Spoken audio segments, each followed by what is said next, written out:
देश दुनिया की हर वड्डी खबर के लिए हुणे डाउनलोड करो number 1 news app Dainik Savera times.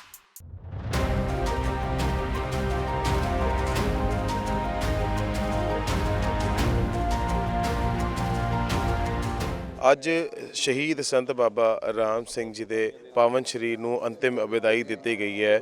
ਇਸ ਬਾਰੇ ਸਾਡੇ ਨਾਲ ਗੱਲ ਕਰਨ ਲਈ ਸਾਡੇ ਨਾਲ ਬਲਦੇਵ ਸਿੰਘ ਸਿਰਸਾ ਮੌਜੂਦ ਨੇ। ਸਿਰਸਾ ਸਾਹਿਬ, ਅੱਜ ਜਿਹੜੀ ਹੈ ਉਹਨਾਂ ਦੀ ਸ਼ਹਾਦਤ ਜਿਹੜੀ ਹੋਈ ਸੀ, ਸ਼ਹੀਦ ਸੰਤ ਬਾਬਾ ਰਾਮ ਸਿੰਘ ਜੀ ਦੀ ਅੱਜ ਅੰਤਿਮ ਵਿਦਾਈ ਦਿੱਤੀ ਗਈ ਹੈ। ਉਹਨਾਂ ਨੇ ਆਪਣੀ ਜਿਹੜੀ ਜ਼ਿੰਦਗੀ ਹੈ ਉਹ ਕੁਰਬਾਨ ਕਰ ਦਿੱਤੀ ਕਿਸਾਨਾਂ ਦੇ ਲਈ, ਜਿਹੜੇ ਤਿੰਨ ਖੇਤੀ ਕਾਨੂੰਨ ਪਾਸ ਕੀਤੇ ਗਏ ਨੇ ਉਹਨਾਂ ਦੇ ਖਿਲਾਫ। ਦੇਖੋ, ਬਾਬਾ ਰਾਮ ਸਿੰਘ ਜੀ ਸਿੰਘੜੇ ਵਾਲੇ ਜੋ ਕਿ ਕਿਸਾਨੀ ਦੁੱਖਾਂ ਨੂੰ ਨਾ ਸਹਾਰਦੇ ਹੋਏ ਸਾਡੇ ਕਿਸਾਨ ਸੰਯੁਕਤ ਕਿਸਾਨ ਮੋਰਚੇ ਵੱਲੋਂ ਲਾਏ ਇਸ ਸੰਘਰਸ਼ ਨੂੰ ਸ਼ੁਰੂ ਕੀਤੇ ਨੂੰ ਜਦੋਂ ਉੱਥੇ ਲੱਖਾਂ ਲੋਕਾਂ ਨੇ ਮਤਲਬ ਕਿ ਆ ਕੇ ਸਹਿਯੋਗ ਦਿੱਤਾ ਤੇ ਉਹਨਾਂ ਦੇ ਦੁੱਖ ਨੂੰ ਜਦੋਂ ਉਹਨਾਂ ਨੇ ਜਾ ਕੇ ਵੇਖਿਆ ਤੇ 2-3 ਵਾਰ ਉਹ ਪਹਿਲਾਂ ਵੀ ਜਾ ਚੁੱਕੇ ਸੀ, ਪਰ ਉਹ ਆਪਣੇ ਦੁੱਖ ਨੂੰ ਨਾ ਸਹਾਰਦੇ ਹੋਏ, ਕਿਸਾਨਾਂ ਦੇ ਦੁੱਖ ਨੂੰ, ਸਾਡੇ ਦੁੱਖ ਨੂੰ ਜਿਹੜਾ ਸੀ ਉਹ ਨਾ ਸਹਾਰਦੇ ਹੋਏ ਉਹ ਬੜੀ ਵੱਡੀ ਇੱਕ ਕੁਰਬਾਨੀ ਦਿੱਤੀ ਹੈ ਉਹਨਾਂ ਨੇ। ਤੇ ਇਹ ਤੇ ਕੇਂਦਰ ਸਰਕਾਰ ਦੀ ਹੁਣ ਇੱਕ ਜ਼ਿੰਮੇਵਾਰੀ ਬਣਦੀ ਹੈ ਕਿ ਉਹ ਹੁਣ ਕਿਸਾਨਾਂ ਦੀਆਂ ਜਿਹੜੀਆਂ ਸਹੀ ਮੰਗਾਂ ਨੇ ਉਹਨਾਂ ਨੂੰ ਪ੍ਰਵਾਨ ਕਰਕੇ ਤੇ ਇਹ ਕਿਸਾਨਾਂ ਨੂੰ ਸ਼ਾਂਤਮਈ ਜਿਹੜਾ ਉਹ ਘਰ ਜਾਣ ਦਾ ਲਗਾਤਾਰ ਇਸ ਮੋਰਚੇ ਦੇ ਵਿੱਚ ਕਈ ਕਿਸਾਨ ਵੀ ਨੇ ਜਿਨ੍ਹਾਂ ਦੀ ਸ਼ਹੀਦੀ ਹੋਈ ਹੈ। ਅੱਜ ਸੰਤ ਬਾਬਾ ਰਾਮ ਸਿੰਘ ਜੀ ਦੀ ਵੀ ਸ਼ਹਾਦਤ ਹੋ ਗਈ। ਇੰਨੀ ਇੱਕ ਵੱਡੀ ਸ਼ਹਾਦਤ ਜਿਹੜੀ ਮੰਨੀ ਜਾ ਰਹੀ ਹੈ। ਕਿਉਂ ਕੇਂਦਰ ਦੇ ਉੱਤੇ ਜਿਹੜੀ ਹੈ ਹਾਲੇ ਤੱਕ ਇਸ ਚੀਜ਼ ਦਾ ਅਸਰ ਨਹੀਂ ਹੋ ਰਿਹਾ? ਕਿਉਂਕਿ ਵੱਡੀ ਗਿਣਤੀ ਦੇ ਕਿਸਾਨ ਵੀ ਜਿਹੜੇ ਨੇ ਉਹ ਸ਼ਹੀਦ ਹੋਏ ਨੇ, ਬਾਬਾ ਜੀ ਵੀ ਸ਼ਹੀਦ ਹੋ ਗਏ। ਕੇਂਦਰ ਦੀ ਜਿਹੜੀ ਸੋਚ ਹੈ ਉਹ ਕਿਸਾਨਾਂ ਪ੍ਰਤੀ ਸੁਹਿਰਦ ਨੇ ਔਰ ਉਹ ਇੱਕ ਅੜੀਅਲ ਵਰਤੀਰਾ ਜਿਹੜਾ ਉਹ ਬਣਾਈ ਬੈਠੀ ਹੈ। ਔਰ ਉਹਨਾਂ ਦੀ ਸੋਚ ਇਹ ਹੈ ਕਿ ਉਹਨਾਂ ਦੇ ਅਗਲੇ ਜਿਹੜੇ ਮਨਸੂਬੇ ਨੇ ਉਹ ਬਹੁਤ ਵੱਡੇ ਨੇ, ਜਿਹੜੇ ਆਮ ਲੋਕਾਂ ਵਾਸਤੇ ਘਾਤਕ ਫੈਸਲੇ ਉਹਨਾਂ ਨੇ ਲੈ ਕੇ ਆਉਣਾ ਤੇ ਉਹ ਉਹਨਾਂ ਤੋਂ ਮਤਲਬ ਕਿ ਜਿਹੜਾ ਇਸ ਚੀਜ਼ ਨੂੰ ਸੋਚ ਰਹੇ ਵੀ ਜੇ ਅਸੀਂ ਕਿਸਾਨੀ ਮੰਗਾਂ ਪ੍ਰਵਾਨ ਕਰ ਲਈਆਂ ਤੇ ਸਾਡੇ ਆਉਣ ਵਾਲੇ ਮਨਸੂਬੇ ਜਿਹੜੇ ਨੇ ਉਹ ਘੜੇ ਘੜਾਏ ਰਹਿ ਜਾਣਗੇ। ਤੇ ਜੋ ਪਹਿਲਾਂ ਉਹ ਜਿਸ ਤਰ੍ਹਾਂ ਕਿ ਉਹਨਾਂ ਨੇ 370 ਧਾਰਾ ਤੋੜੀ ਹੈ ਜਾਂ ਹੋਰ ਵੀ ਕਈ ਕੰਮ ਇਸ ਤਰ੍ਹਾਂ ਦੇ ਜਿਹੜੇ ਨੇ ਉਹ ਕੀਤੇ ਨੇ, ਨੋਟਬੰਦੀ 'ਚ ਵੀ ਆਮ ਲੋਕਾਂ ਦਾ ਨੁਕਸਾਨ ਹੋਇਆ। ਸੋ ਉਹਨਾਂ ਨੂੰ ਇਹ ਖਤਰਾ ਹੈ ਕਿ ਆਉਣ ਵਾਲੇ ਸਮੇਂ 'ਚ ਸਾਡੇ ਮਨਸੂਬੇ ਜਿਹੜੇ ਨੇ ਉਹ ਸਿਰੇ ਨਹੀਂ ਚੜ੍ਹਨੇ, ਜਿਸ ਕਰਕੇ ਉਹ ਸਾਡੀਆਂ ਮੰਗਾਂ ਇਹ ਮੰਨਣ ਨੂੰ ਤਿਆਰ। ਸਾਡੇ ਨਾਲ ਸ਼ਾਦੀਪੁਰ ਸਾਹਿਬ ਵੀ ਮੌਜੂਦ ਨੇ। ਸ਼ਾਦੀਪੁਰ ਸਾਹਿਬ, ਏਡੀ ਵੱਡੀ ਸ਼ਹਾਦਤ ਹੋ ਗਈ, ਲਗਾਤਾਰ ਮੋਰਚਾ ਜਿਹੜਾ ਹੈ ਉਹ ਹਾਲੇ ਵੀ ਕਿਸਾਨਾਂ ਦਾ ਜਾਰੀ ਹੈ। ਕਿਸਾਨ ਜਿਹੜੇ ਡਟੇ ਹੋਏ ਨੇ ਮੋਰਚੇ ਦੇ ਉੱਤੇ, ਕਿਸ ਤਰੀਕੇ ਨਾਲ ਦੇਖਦੇ ਹੋ ਤੁਸੀਂ ਕਿ ਹੁਣ ਏਡੀ ਵੱਡੀ ਸ਼ਹਾਦਤ ਤੋਂ ਬਾਅਦ ਵੀ ਜੇ ਕੋਈ ਕੇਂਦਰ ਦੇ ਉੱਤੇ ਅਸਰ ਨਹੀਂ ਹੁੰਦਾ ਤੇ ਕੀ ਇਸ ਦਾ ਕਿਸ ਤਰੀਕੇ ਦੇਖਦੇ ਹੋ? ਸਿੱਟਾ ਕੀ ਨਿਕਲੂਗਾ ਇਹਦਾ? ਅਸੀਂ ਤਾਂ ਇੱਕੋ ਗੱਲ ਕਹਿਣੀ ਚਾਹੁੰਦੇ ਹਾਂ ਕੇਂਦਰ ਸਰਕਾਰ ਨੂੰ ਕਿ ਇਹ ਸਬਰ ਜਿਹੜਾ ਨਾ ਬਹੁਤ ਦੁਨੀਆ ਦਾ ਲੱਖਾਂ ਦੀ ਤਾਦਾਦ 'ਚ ਲੋਕ ਬੈਠੇ ਆ, ਨਹੀਂ ਪਰਖਣਾ ਚਾਹੀਦਾ ਕੇਂਦਰ ਸਰਕਾਰ ਨੂੰ। ਵੇਖੋ, ਮਹਾਂਪੁਰਸ਼ਾਂ ਦੀ ਜਿਹੜੀ ਇਹ ਸ਼ਹਾਦਤ ਹੈ ਉਹ ਵੀ ਉਸੇ ਦਾ ਕਾਰਨ ਆ। ਉਹਨਾਂ ਨੇ ਜਾ ਕੇ ਵੇਖਿਆ ਜੋ ਉਹਨਾਂ ਨੇ ਲਿਖਿਆ ਵੀ ਸਾਡੇ ਕੋਲ ਇਹ ਦਰਦ ਜਿਹੜਾ ਸਹਾਰਿਆ ਨਹੀਂ ਜਾਂਦਾ ਤੇ ਕੇਂਦਰ ਸਰਕਾਰ ਦਾ ਮਨ ਜਿਹੜਾ ਕਿਉਂ ਨਹੀਂ ਪਿੰਗਲਦਾ, ਕਿਉਂ ਨਹੀਂ ਉਹਨਾਂ ਦਾ ਮਨ ਪਿੰਗਲਦਾ। ਅਸੀਂ ਵੇਖੋ ਅੱਜ ਇਸ ਮੌਕੇ ਤੇ ਆਪਾਂ ਬਹੁਤਾ ਜ਼ਿਆਦਾ ਕੁਝ ਕਹਿ ਵੀ ਨਹੀਂ ਸਕਦੇ, ਲੇਕਿਨ ਇੰਨੀ ਗੱਲ ਜ਼ਰੂਰ ਹੈ ਕਿ ਦੁਨੀਆ ਦੀਆਂ ਭਾਵਨਾਵਾਂ ਦੇ ਅਨੁਸਾਰ ਆ ਲੱਖਾਂ ਦੀ ਤਾਦਾਦ 'ਚ ਅੱਜ ਲੋਕ ਇੱਥੇ ਵੀ ਆਏ ਨੇ ਅੰਤਮ ਦਰਸ਼ਨ ਕਰਨ ਵਾਸਤੇ ਮਹਾਂਪੁਰਸ਼ਾਂ ਦੇ। ਵੇਖੋ, ਇਹ ਸਾਰਿਆਂ ਦੀਆਂ ਭਾਵਨਾਵਾਂ ਉੱਥੇ ਜੁੜੀਆਂ ਹੋਈਆਂ ਨੇ ਤੇ ਕੇਂਦਰ ਸਰਕਾਰ ਨੂੰ ਲੋਕਾਂ ਦੀਆਂ ਭਾਵਨਾਵਾਂ ਵੇਖਣੀਆਂ ਚਾਹੀਦੀਆਂ ਨੇ ਤੇ ਲੋਕਾਂ ਦੀਆਂ ਭਾਵਨਾਵਾਂ ਦੇ ਅਨੁਸਾਰ ਜਿਹੜਾ ਫੈਸਲਾ ਕਰ ਦੇਣਾ ਚਾਹੀਦਾ। ਜਿਹੜੇ ਬਿੱਲ ਨੇ ਕੋਈ ਇੱਜ਼ਤ ਨਹੀਂ ਇਹਨਾਂ ਨੂੰ ਕਰਨੀ ਚਾਹੀਦੀ, ਕਿਉਂ ਜਿੱਦਾਂ ਨਾਲ ਨੁਕਸਾਨ ਹੁੰਦਾ। ਕੇਂਦਰ ਸਰਕਾਰ ਨੂੰ ਸਮਝ ਲੈਣਾ ਚਾਹੀਦਾ ਵੀ ਮਹਾਂਪੁਰਸ਼ਾਂ ਨੇ ਜਿਹੜੀ ਅੱਜ ਆਪਣੀ ਜਾਨ ਦਿੱਤੀ ਹੈ, ਬਲੀ ਦਿੱਤੀ ਹੈ, ਬਲੀਦਾਨ ਦਿੱਤਾ ਹੈ, ਇਹ ਇਹਨਾਂ ਕਿਸਾਨਾਂ ਦੇ ਬਦਲੇ ਮਜ਼ਦੂਰਾਂ ਦੇ, ਦੁਕਾਨਦਾਰਾਂ ਦੇ, ਮੁਲਾਜ਼ਮਾਂ ਦੇ, ਉਹਨਾਂ ਦੇ ਹਿੱਤਾਂ ਨੂੰ ਮੁੱਖ ਰੱਖ ਕੇ ਉਹਨਾਂ ਨੇ ਦਿੱਤਾ ਤੇ ਕੇਂਦਰ ਸਰਕਾਰ ਨੂੰ ਜਿੱਦ ਨਹੀਂ ਕਰਨੀ ਚਾਹੀਦੀ। ਕੇਂਦਰ ਸਰਕਾਰ ਨੂੰ ਤੋਂ ਪਿੱਛੇ ਹਟ ਕੇ ਇੱਕ ਜਿਹੜੇ ਕਾਨੂੰਨ ਨੇ ਇਹ ਰੱਦ ਕਰ ਦੇਣੇ ਚਾਹੀਦੇ ਨੇ, ਲੋਕਾਂ ਨੂੰ ਫ੍ਰੀ ਕਰਨਾ ਚਾਹੀਦਾ ਤੇ ਸ਼ਰਧਾਂਜਲੀ ਹੋਊਗੀ ਸੰਤਾਂ ਨੂੰ, ਇਹ ਸੱਚੀ ਸੁੱਚੀ ਸ਼ਰਧਾਂਜਲੀ ਸਰਕਾਰ ਵੱਲੋਂ ਵੀ ਹੋਊਗੀ ਵੀ ਉਹਨਾਂ ਨੇ ਫੈਸਲਾ ਜਿਹੜਾ ਉਹ ਕਿਸਾਨਾਂ ਤੇ ਮਜ਼ਦੂਰਾਂ ਦੇ ਹੱਕ 'ਚ ਦਿੱਤਾ। ਭਾਰਤੀ ਕਿਸਾਨ ਯੂਨੀਅਨ ਤੋਂ ਬਲਵੰਤ ਸਿੰਘ ਵੀ ਸਾਡੇ ਨਾਲ ਮੌਜੂਦ ਨੇ। ਬਲਵੰਤ ਸਿੰਘ ਜੀ, ਹੁਣ ਤੁਹਾਨੂੰ ਕੀ ਲੱਗਦਾ ਕਿ ਇੰਨਾ ਹੁਣ ਸਭ ਕੁਝ ਹੋ ਗਿਆ, ਲਗਾਤਾਰ ਕਿਸਾਨਾਂ ਦੀ ਸ਼ਹਾਦਤਾਂ ਵੀ ਹੋ ਗਈਆਂ, ਬਾਬਾ ਜੀ ਵੀ ਆਪਣੇ ਪ੍ਰਾਣਾਂ ਦੀ ਆਹੂਤੀ ਜਿਹੜੇ ਉਹ ਦੇ ਗਏ, ਕਿਸਾਨਾਂ ਦੇ ਹੱਕ ਦੇ ਵਿੱਚ ਦੇ ਗਏ, ਕਿਸਾਨਾਂ ਦੇ ਜੋ ਦਰਦ ਕਿਸਾਨ ਇਸ ਵੇਲੇ ਉੱਥੇ ਬਹਿ ਕੇ ਸਹਿ ਰਹੇ ਨੇ ਸਿੰਘੂ ਬਾਰਡਰ ਦੇ ਉੱਤੇ, ਜਿਨ੍ਹਾਂ ਹਾਲਾਤਾਂ ਦੇ ਵਿੱਚੋਂ ਕਿਸਾਨ ਗੁਜ਼ਰ ਰਹੇ ਨੇ, ਉਹਨਾਂ ਨੂੰ ਦੇਖਦਿਆਂ ਹੋਇਆ ਬੜੇ ਇਮੋਸ਼ਨਲ ਮਨ ਦੇ ਨਾਲ, ਬੜੇ ਭਾਵੁਕ ਮਨ ਦੇ ਨਾਲ ਜਿਹੜਾ ਹੈ ਉਹਨਾਂ ਨੇ ਇੱਕ ਨੋਟ ਵੀ ਲਿਖਿਆ ਸੀਗਾ। ਕਿਸ ਤਰੀਕੇ ਤੁਹਾਨੂੰ ਕੀ ਲੱਗਦਾ ਹੁਣ ਇਸ ਦਾ ਅਗਲਾ ਕਦਮ ਕੀ ਹੋਊਗਾ, ਕੀ ਅਗਲਾ ਨਤੀਜਾ ਨਿਕਲ ਸਕਦਾ? ਮਹਾਂਪੁਰਸ਼ਾਂ ਨੇ ਜੋ ਕਿਸਾਨਾਂ ਦੇ ਹਿੱਤ ਵਿੱਚ ਆਪਣੀ ਆਹੂਤੀ ਦਿੱਤੀ ਹੈਗੀ ਏ, ਇੱਕ ਸਭ ਤੋਂ ਵੱਡਾ ਕਦਮ ਚੱਕਿਆ ਹੈ ਮਹਾਂਪੁਰਸ਼ਾਂ ਨੇ, ਕਿਉਂਕਿ ਕਿਸਾਨੀ ਦੇ ਉਹ ਪਾਪ ਨੂੰ ਦੇਖ ਨਹੀਂ ਸਕੇ ਜੋ ਕੇਂਦਰ ਸਰਕਾਰ ਕਰ ਰਹੀ ਸੀ। ਉਹ ਆਪਣੇ ਸੁਸਾਈਡ ਨੋਟ ਵਿੱਚ ਲਿਖ ਕੇ ਗਏ ਨੇ ਵੀ ਪਾਪ ਕਰਨਾ ਵੀ ਔਰ ਜ਼ੁਲਮ ਕਰਨਾ ਵੀ ਉਹਨਾਂ ਪਾਪ ਹੈ ਔਰ ਸਹਿਣਾ ਵੀ ਉਹਨਾਂ ਪਾਪ ਹੈ, ਕਿਉਂਕਿ ਜੇਕਰ ਇਸ ਤਰ੍ਹਾਂ ਦੇ ਇਹ ਕੇਂਦਰ ਸਰਕਾਰ ਜ਼ੁਲਮ ਕਰਦੀ ਰਹੀ ਤੇ ਮੈਂ ਸਮਝਾਂਗਾ ਇਹੋ ਜਿਹੇ ਮਹਾਂਪੁਰਸ਼ਾਂ ਦੀ ਜਿਹੜੀ ਆਹੂਤੀ ਦੇਣੀ ਆ, ਐਡੀ ਵੱਡੀ ਬਲੀਦਾਨ ਦੇਣਾ, ਕੁਰਬਾਨੀ ਦੇਣੀ ਹੈ, ਉਹ ਕੋਈ ਛੋਟੀ ਮੋਟੀ ਗੱਲ ਨਹੀਂ। ਮੈਂ ਆਪ ਜੀ ਦੇ ਮਾਧਿਅਮ ਰਾਹੀਂ ਇਹ ਗੱਲ ਕਹਿਣਾ ਚਾਹਾਂਗਾ ਕਿ ਹੁਣ ਵੀ ਮੋਦੀ ਦੀ ਬੀਜੇਪੀ ਸਰਕਾਰ ਨੂੰ ਝੁਕ ਜਾਣਾ ਚਾਹੀਦਾ ਤੇ ਇਹਨਾਂ ਬਿੱਲਾਂ ਨੂੰ ਵਾਪਸ ਲੈ ਲੈਣਾ ਚਾਹੀਦਾ ਤੇ ਤਾਂ ਕਰਕੇ ਕਿਸਾਨ ਇੰਨੀ ਠੰਡ ਦੇ ਵਿੱਚ ਬੈਠੇ ਹੋਏ ਨੇ। ਮੈਂ ਸਮਝਣਾ ਵੀ ਮੋਦੀ ਦੀ ਸਰਕਾਰ ਨੂੰ ਭੋਰਾ ਜਿੰਨਾ ਵੀ ਇਹਨਾਂ ਮਹਾਂਪੁਰਸ਼ਾਂ ਦੀ ਆਹੂਤੀ ਦੇ ਉੱਪਰ ਕੋਈ ਤਰਸ ਨਹੀਂ ਹੈਗਾ। ਜੇ ਤਰਸ ਹੁੰਦਾ ਤੇ ਹੁਣ ਨੂੰ ਬਿੱਲ ਜਿਹੜੇ ਉਹ ਵਾਪਸ ਲੈ ਲੈਣੇ ਚਾਹੀਦੇ ਸੀ ਇਹਨਾਂ ਨੂੰ, ਕਿਉਂਕਿ ਅੱਜ ਵੇਖੋ ਕਿੱਡਾ ਵੱਡਾ ਇਕੱਠ ਹੋਇਆ, ਕਿੱਡੇ ਵੱਡੇ ਸਾਰੇ ਦੇਸ਼ ਦੇ ਵਿੱਚੋਂ ਵਿਦੇਸ਼ਾਂ ਵਿੱਚੋਂ ਵੀ ਜਿਹੜੇ ਲੋਕ ਹੈਗੇ ਨੇ, ਸੰਗਤ ਜਿਹੜੀ ਹੈ ਉਹ ਇੱਥੇ ਬਾਬਾ ਜੀ ਦੇ ਦਰਸ਼ਨ ਕਰਨ ਵਾਸਤੇ ਆਈ ਨੇ। ਅੱਜ ਬਾਬਾ ਜੀ ਦਾ ਅੰਤਮ ਸੰਸਕਾਰ ਸੀਗਾ ਜਿਹੜਾ, ਉਹਦੇ ਵਿੱਚ ਸਾਰਿਆਂ ਨੇ ਸ਼ਰਧਾ ਦੇ ਫੁੱਲ ਭੇਟ ਕੀਤੇ ਨੇ। ਅਸਲੀ ਸ਼ਰਧਾ ਦੇ ਜਿਹੜੇ ਫੁੱਲ ਭੇਟ ਨੇ ਉਹ ਇਹ ਵੀ ਕੇਂਦਰ ਜਿਹੜੀ ਆ ਉਹ ਕਿਸਾਨਾਂ ਦੇ ਜਿਹੜੇ ਉੱਪਰ ਖੇਤੀ ਦੇ ਵਿਰੋਧ ਵਿੱਚ ਬਿੱਲ ਪਾਸ ਕੀਤੇ ਨੇ ਉਹਨਾਂ ਨੂੰ ਰੱਦ ਕਰੇ ਤੇ ਕਿਸਾਨ ਆਪੋ ਆਪਣੇ ਘਰਾਂ ਵਿੱਚ ਜਾਣ। ਸਾਡੇ ਨਾਲ ਭਾਰਤੀ ਕਿਸਾਨ ਯੂਨੀਅਨ ਦੁਆਬਾ ਤੋਂ ਮਨਜੀਤ ਸਿੰਘ ਰਾਏ ਵੀ ਮੌਜੂਦ ਨੇ। ਰਾਏ ਸਾਹਿਬ, ਸੁਪਰੀਮ ਕੋਰਟ ਤੱਕ ਵੀ ਸੁਣਵਾਈਆਂ ਹੋ ਗਈਆਂ।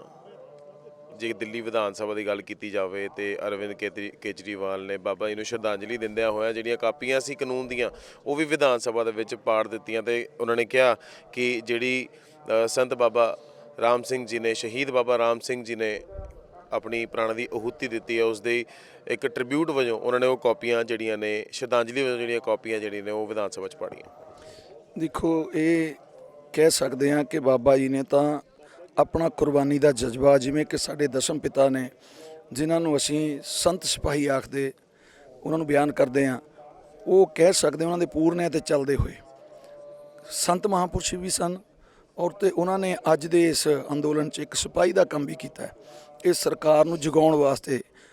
ਔਰ ਉਹ ਇਹ ਸਮਝਦੇ ਹਾਂ ਵੀ ਸਰਕਾਰ ਨੂੰ ਹੁਣ ਜਾਗ ਜਾਣਾ ਚਾਹੀਦਾ। ਜਿਹੜੀ ਗੱਲ ਆਪਾਂ ਕਹਿੰਦੇ ਹਾਂ ਦਿੱਲੀ ਸਰਕਾਰ, ਜਿਹੜੀ ਕੇਜਰੀਵਾਲ ਦੀ ਗੱਲ ਹੈ, ਦੇਖੋ ਜਿੰਨੀਆਂ ਸਰਕਾਰਾਂ ਨੇ ਖਾਸ ਕਰ ਸੂਬਿਆਂ ਦੀਆਂ ਨੇ, ਉਹਨਾਂ ਨੂੰ ਅਸੀਂ ਕਵਾਂਗੇ, ਉਹਨਾਂ ਨੂੰ ਜੀ ਆਇਆਂ ਵੀ ਆਖਾਂਗੇ ਜੇਕਰ ਉਹ ਕਿਸਾਨਾਂ ਦੇ ਪੱਖ 'ਚ ਕੋਈ ਗੱਲ ਕਰਦੇ ਨੇ, ਪਰ ਕੇਵਲ ਰਾਜਨੀਤੀ ਨਾ ਹੋਵੇ, ਇਹ ਦਿਲ ਦੇ ਦਰਦ ਤੋਂ ਹੋਵੇ। ਜਿਵੇਂ ਮਹਾਂਪੁਰਸ਼ਾਂ ਨੇ ਹੁਣ ਆਪਣੇ ਜਿਹੜਾ ਸੁਸਾਈਡ ਨੋਟ ਹੈ ਉਹਦੇ ਵਿੱਚ ਲਿਖ ਕੇ ਰੱਖ ਕੇ ਗਏ ਉਹ ਚਿੱਠੀ ਦੇ ਵਿੱਚ ਕਿ ਦਿਲ ਤੋਂ ਦਰਦ ਸੀ ਉਹਨਾਂ ਦਾ, ਉਹਨੇ ਪੂਰਾ ਆਪਣਾ ਦਰਦ ਬਿਆਨ ਕੀਤਾ, ਇੱਕ ਕੁਰਬਾਨੀ ਦਾ ਜਜ਼ਬਾ ਸੀ ਉਹਨਾਂ ਦਾ। ਇਹ ਨਿਖਰ ਕੇ ਆਇਆ ਬਾਹਰ ਵੀ ਉਹਨਾਂ 'ਚ ਕਿੱਡਾ ਕੁਰਬਾਨੀ ਦਾ ਜਜ਼ਬਾ ਸੀ। ਜਾਨ ਦੇ ਦੇਣਾ ਸੌਖੀ ਗੱਲ ਨਹੀਂ, ਆਪਣੇ ਆਪ ਬਹੁਤ ਵੱਡੀ ਗੱਲ ਹੈ ਇਹ। ਔਰ ਉਹ ਮਹਾਂਪੁਰਸ਼ ਜਿਨ੍ਹਾਂ ਨਾਲ ਲੱਖਾਂ ਦੀ ਤਾਦਾਦ 'ਚ ਉਹਨਾਂ ਦੀਆਂ ਸੰਗਤਾਂ ਜੁੜੀਆਂ ਹੋਈਆਂ ਨੇ। ਸੋ ਇਹ ਸਰਕਾਰ ਨੂੰ ਚਾਹੀਦਾ ਹੈ ਜਦੋਂ ਇੱਦਾਂ ਦੇ ਮਹਾਂਪੁਰਸ਼ ਜਾਂਦੇ ਨੇ ਤੇ ਜ਼ਮੀਨਾਂ ਹਿਲ ਜਾਇਆ ਕਰਦੀਆਂ, ਬੜੇ ਬੜੇ ਤੂਫਾਨ ਆਉਂਦੇ ਨੇ ਤੇ ਇਹ ਸਰਕਾਰ ਦੀ ਜ਼ਮੀਨ ਖਿਸਕਣੀ ਸ਼ੁਰੂ ਹੋ ਗਈ ਹੈ।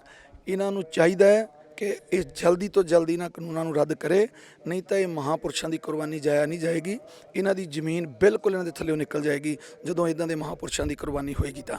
ਸੋ ਇਹ ਬੇਨਤੀ ਕਰਾਂਗੇ ਵਾਰ-ਵਾਰ ਵੀ ਇਹ ਜਿਹੜੇ ਕਾਨੂੰਨ ਹੈ ਉਹ ਰੱਦ ਕਰਨੇ ਚਾਹੀਦੇ ਨੇ। ਲਗਾਤਾਰ ਇਹ ਗੱਲ ਵੀ ਸਾਹਮਣੇ ਆ ਰਹੀ ਹੈ, ਜਿਹੜੇ 4 ਵਕੀਲਾਂ ਦੀ ਗੱਲ ਕਰੀ, ਜਿਹੜੇ ਪੈਨਲ ਸੰਯੁਕਤ ਕਿਸਾਨ ਮੋਰਚੇ ਵੱਲੋਂ ਇਹ ਬਣਾਇਆ ਗਿਆ, ਉਹਨਾਂ ਦਾ ਵੀ ਇਹ ਗੱਲ ਕਹਿਣਾ ਕਿ ਕਿਤੇ ਨਾ ਕਿਤੇ ਜਿਹੜਾ ਸਟੇਟ ਦਾ ਐਗਰੀਕਲਚਰ ਜਿਹੜਾ ਹੈ ਉਹ ਸਟੇਟ ਦਾ ਮੁੱਦਾ ਹੈ। ਫਿਰ ਕੇਂਦਰ ਸਰਕਾਰ ਨੇ ਕਿਸ ਤਰੀਕੇ ਨਾਲ ਫੈਸਲੇ ਲਿੱਤੇ ਨੇ, ਕਿਉਂ ਫੈਸਲੇ ਲਿੱਤੇ ਨੇ, ਫਿਰ ਉਸ ਤੋਂ ਬਾਅਦ ਵੀ ਜਦੋਂ ਗੱਲਾਂ ਸਾਹਮਣੇ ਆਉਂਦੀਆਂ ਨੇ ਸੁਪਰੀਮ ਕੋਰਟ 'ਚ ਵੀ ਫੰਡਾਮੈਂਟਲ ਰਾਈਟਸ ਦੀ ਗੱਲ ਹੁੰਦੀ ਹੈ ਕਿਸਾਨਾਂ ਦੇ।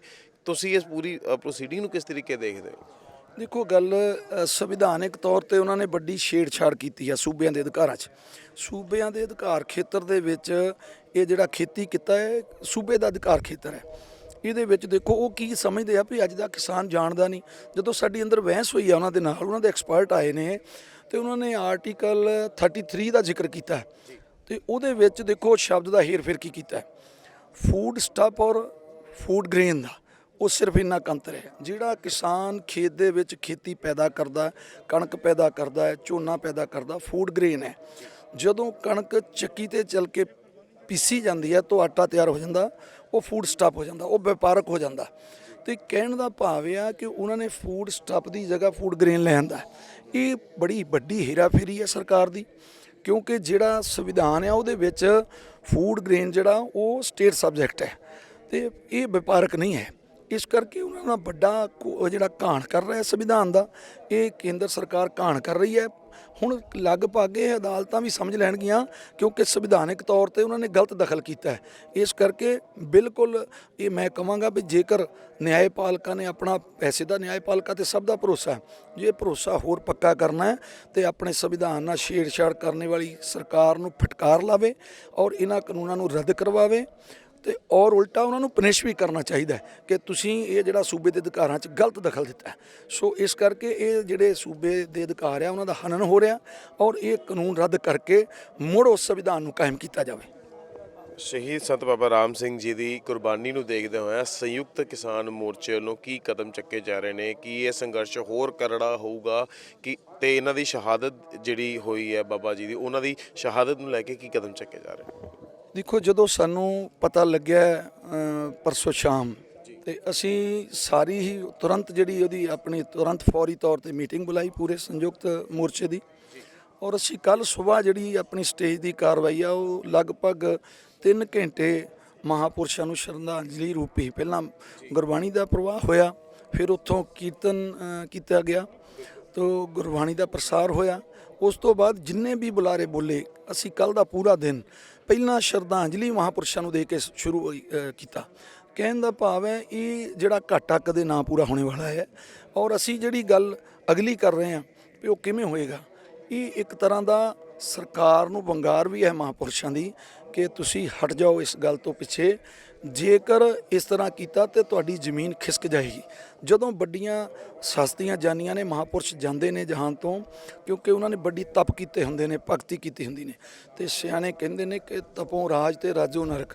ਇਹਨਾਂ ਦਾ ਜਿਹੜਾ ਇਨੀ ਤਪ ਕੀਤਾ ਮਹਾਪੁਰਸ਼ਾਂ ਨੇ, ਇਹਨਾਂ ਨੇ ਤਿਆਗ ਕੀਤਾ, ਬਲੀਦਾਨ ਕੀਤਾ, ਪਰ ਜਿਹੜੇ ਸ਼ਾਸਕ ਬੈਠੇ ਨੇ ਉਹ ਨਰਕ ਵੱਲ ਵੱਧ ਰਹੇ ਨੇ।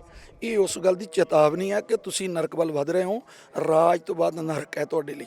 ਇਸ ਕਰਕੇ ਉਹਨਾਂ ਨੂੰ ਅਵੇਅਰ ਕਰਦੇ ਆ, ਉਹਨਾਂ ਨੂੰ ਕਹਿੰਦੇ ਆ ਕਿ ਬਿਲਕੁਲ ਇਹ ਮਹਾਪੁਰਸ਼ਾਂ ਦੀ ਸ਼ਹਾਦਤ ਨੂੰ ਐਵੇਂ ਨਾ ਜਾਣਿਓ, ਤੁਹਾਡੀ ਜ਼ਮੀਨ ਖਿਸਕਣੀ ਸ਼ੁਰੂ ਹੋ ਗਈ ਹੈ ਔਰ ਪੂਰੇ ਭਾਰਤ 'ਚ ਲੈ ਕੇ ਜਾਵਾਂਗੇ ਮਹਾਪੁਰਸ਼ਾਂ ਦੀ ਸ਼ਹਾਦਤ ਨੂੰ ਔਰ ਤੁਹਾਡੀ ਜਿਹੜੀ ਜ਼ਮੀਨ ਹੈ ਥੱਲੇ ਖਿਸਕਾ ਦਿਆਂਗੇ। ਇਹਨਾਂ ਬਿੱਲਾਂ ਨੂੰ ਵਾਪਸ ਲੈ ਲਓ ਤੇ ਭਲੀ ਭਾਂਤੀ ਸਾਰੇ ਜਿਹੜੇ ਸਾਡੇ ਕਿਸਾਨ ਹੈ ਉਹਨਾਂ ਨੂੰ ਆਪਣੇ ਆਪਣੇ ਘਰਾਂ 'ਚ ਸੁੱਖ ਸ਼ਾਂਤੀ ਨਾਲ ਭੇਜੋ। ਸੋ ਇਸ ਨੂੰ ਸਾਡਾ ਸੰਯੁਕਤ ਕਿਸਾਨ ਮੋਰਚਾ ਦੇ ਆਗੂ ਜਿਨ੍ਹਾਂ ਨੇ ਦੱਸਿਆ ਕਿ ਇਸ ਤਰੀਕੇ ਦੇ ਨਾਲ ਜਿਹੜੀ ਸ਼ਹਾਦਤ ਹੈ ਉਹਨੂੰ ਵਿਅਰਥ ਨਹੀਂ ਜਾਣ ਦੇਣਗੇ। ਇਹਨਾਂ ਦਾ ਜਿਹੜਾ ਮੋਰਚਾ ਹੈ ਉਹ ਹੋਰ ਕਰੜਾ ਹੋਊਗਾ ਕੇਂਦਰ ਸਰਕਾਰ ਦੇ ਖਿਲਾਫ ਤੇ ਲਗਾਤਾਰ ਜਿਹੜਾ ਹੈ ਕਿਸਾਨ ਜਿਹੜੇ ਨੇ ਉਹ ਡਟੇ ਰਹਿਣਗੇ ਤੇ ਕੇਂਦਰ ਸਰਕਾਰ ਨੂੰ ਵੀ ਇਹਨਾਂ ਨੇ ਫਟਕਾਰ ਲਾਈ ਹੈ ਤੇ ਗੁਹਾਰ ਲਗਾਈ ਹੈ ਕਿ ਸ਼ਹੀਦ ਸੰਤ ਬਾਬਾ ਰਾਮ ਸਿੰਘ ਦੀ ਸ਼ਹਾਦਤ ਨੂੰ ਵਿਅਰਥ ਨਾ ਜਾਣ ਦਿੱਤਾ ਜਾਵੇ ਤੇ ਜਿਹੜੇ ਖੇਤੀ ਕਾਨੂੰਨ ਪਾਸ ਕੀਤੇ ਗਏ ਨੇ ਉਹ ਕੇਂਦਰ ਸਰਕਾਰ ਛੇਤੀ ਵਾਪਸ ਲਵੇ। कैमरा पर्सन प्रभजोत के नाल मैं सायन अरोड़ा, दैनिक सवेरा टीवी, पिंड Singhana, Karnal. All world open challenge 17 time gold medalist मियां रफीक मोहम्मद, पंडित, मौलवी, बेगम, तांत्रिक, इन्हां चोरा ठग्गां तो सावधान। स्पेशलिस्ट वशीकरण, सट्टा नंबर, लव मैरिज, पति पत्नी च अनबन, विदेश च पक्का होना, कारोबार दा ना चलना, सिर्फ 31 घंटियां विच समाधान। फ्री फ्री फ्री मियां रफीक मोहम्मद। मोबाइल 84 374 94 647 84 374 94 648।